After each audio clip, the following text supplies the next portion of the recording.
Responde rápido se você puder. Um prédio, ele se constrói primeiro de cima para baixo ou de baixo para cima?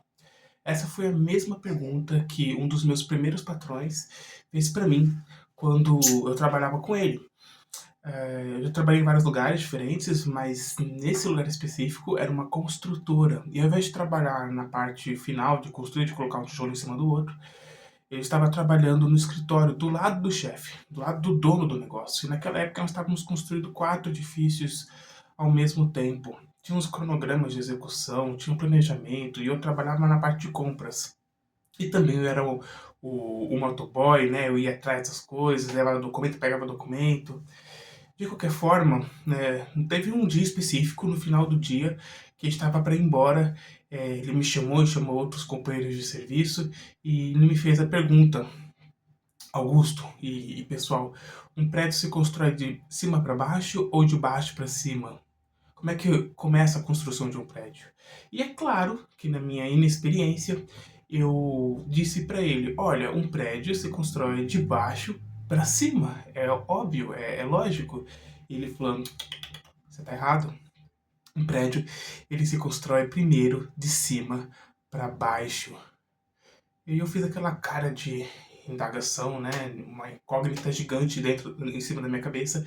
E ele deu aquele sorrisinho e falou assim: olha, se você não sabe a altura do seu prédio, se você não sabe quantos andares vai ter o seu prédio, vai ter o seu edifício, você não sabe calcular o peso que esse prédio vai ter. E se você não souber o peso que esse prédio vai ter, você não vai saber a profundidade que você precisa cavar para concretar uma estrutura e assim aguentar o peso desse prédio. Então o prédio ele vai cair se você não tiver esse planejamento.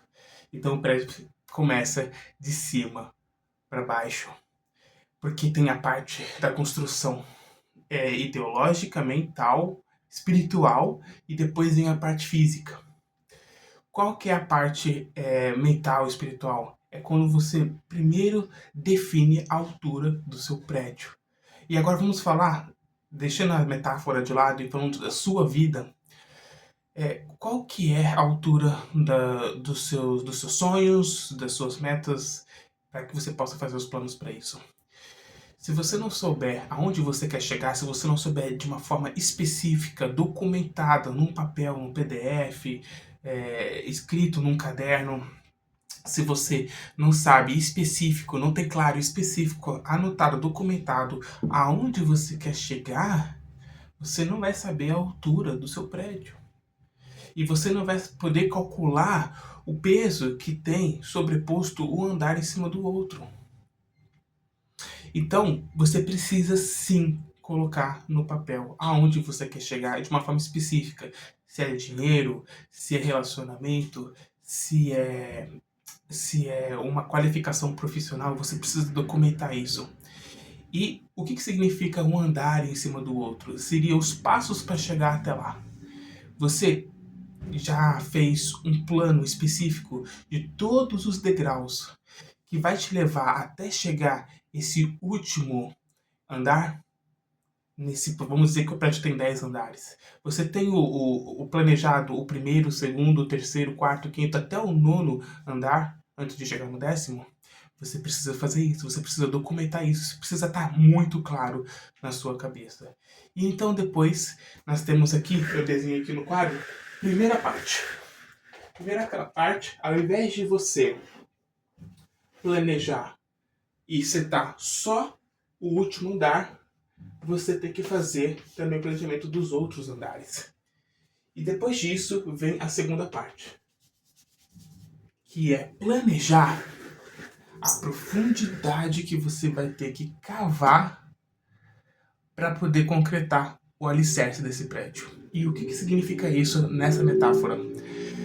Na sua vida você vai ter que limpar o terreno, você vai ter que tirar muita coisa ruim, estragada, que vai impedir que os alicerces sejam edificados naquele terreno. Vai ter que tirar mato, vai ter que tirar pedra, vai ter que tirar muita coisa, bolsão de areia, que não vai deixar firme esse alicerce.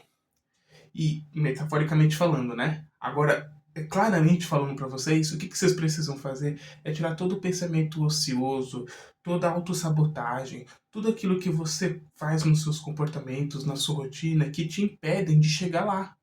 Então, Para cavar esse alicerce, você primeiro vai ter que planejar cavar esse alicerce.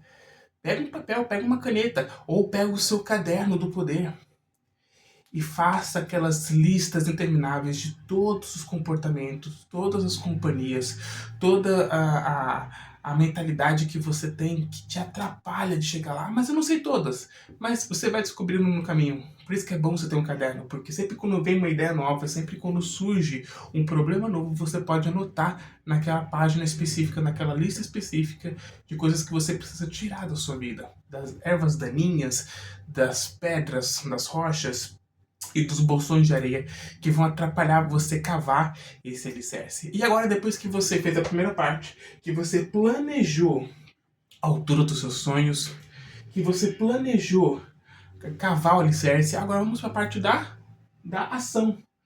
Nós vamos, de fato, começar agora a cavar esse alicerce. Cavar para poder concretar esse alicerce. E às vezes você vai ter que usar aquela bate-estaca, aquela ferramenta gigante que ela vai furando o solo para poder jogar o concreto lá. Vai ser muito doloroso, vai ser muito difícil. E pior de tudo, nesse crescimento, ninguém vai ver você crescendo. Nem mesmo você vai ver você crescendo. Porque, ó, nesses primeiros 3 quadrantes, aqui, aqui e aqui, ninguém, nem mesmo você, consegue ver o seu crescimento. É apenas aqui, no 4º quadrante, que seus olhos vão estar abertos e que aos poucos você vai começar a crescer e construir o seu sonho. Mas nota que você está crescendo, você está evoluindo, você está progredindo. Se você não está vendo o progresso acontecer, não significa que ele não está acontecendo. Porque nesse processo, 75% do processo é invisível para as pessoas que estão ao seu redor e para você. Mas, se você usar os olhos da fé, se você perceber que isso é um processo e que você está progredindo sim nesse processo, você não vai desanimar. Porque esse é o grande problema. Se você não vê o progresso, você desanima. E aí que entra a palavra burro, básico, uno, resiliente, resignado, obstinado e humilde. Uma das qualidades do burro é resiliente. E um dos segredos da resiliência, ou seja, de permanecer firme, mesmo no meio do barulho, da bagunça, da brutalidade, mesmo no meio do seu esforço incansável, interminável, mesmo não vendo resultado nenhum, você continua, você persiste, você não desiste, tá? Então, o segredo da resiliência é ter claro na mente. Às vezes não está claro nos olhos, mas claro na mente de que você está passando por esse processo. Que primeiro você começou a construir o seu prédio de cima para baixo, e agora você está de baixo para cima, e que você está fazendo toda a edificação dos alicerces para que esse prédio, quando estiver grande, quando estiver finalmente lá no 10º andar, ele não caia. Entendeu? Então, se você curtiu esse vídeo, meu nome é Augusto Barbosa, o nome desse canal é Burro Academy. Aperta o botãozinho do like aí, se inscreve no canal, compartilha com seus amigos que você acha que esse vídeo vai ser instrutivo, vai ser bom para ajudar eles. E escreve muito aqui nos comentários para ajudar a gente no algoritmo a crescer também. Gente, muito obrigado e eu vejo vocês no próximo vídeo.